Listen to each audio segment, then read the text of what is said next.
அடுப்பில் குக்கர் எடுத்து எண்ணெய் ஊற்றுங்க, பட்டை போடுங்க, 2 ஏலக்காய் போடுங்க, 1 சால் போடுங்க, 2 கிழங்கு போடுங்க, 1 ஸ்பூன் பெருஞ்சீரகம் போடுங்க, நறுக்கிய வெங்காயம்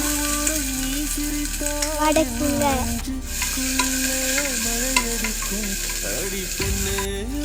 இஞ்சி பூண்டு பேஸ்ட் போடுங்க,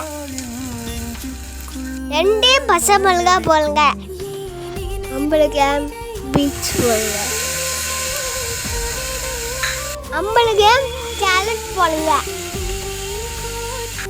50 கிராம் உருளைக்கிழங்கு, ஊற வச்ச 50 கிராம் பட்டாணி அடக்குங்க, 1 கப் தண்ணி ஊற்றுங்க, குக்கரை மூடி வச்சு 2 விசில் வைங்க. பச்சை மிளகாய், தேங்காய், பொடிக்கடலை, பெருஞ்சீரகம், முந்திரி, தேங்காய் போடுங்க, முந்திரி போடுங்க, பச்சை மிளகாய் போடுங்க, பெருஞ்சீரகம் போடுங்க, பொடிக்கடலை போடுங்க, மிக்சியில் அரைச்சிக்கோங்க.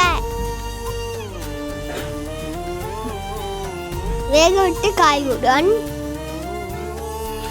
அரைச்ச தேங்காய் பேஸ்ட் போடுங்க.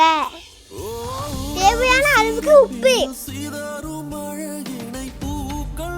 கொத்தமல்லி கீழே போடுங்க. சப்பாத்தி குருமா ரெடி.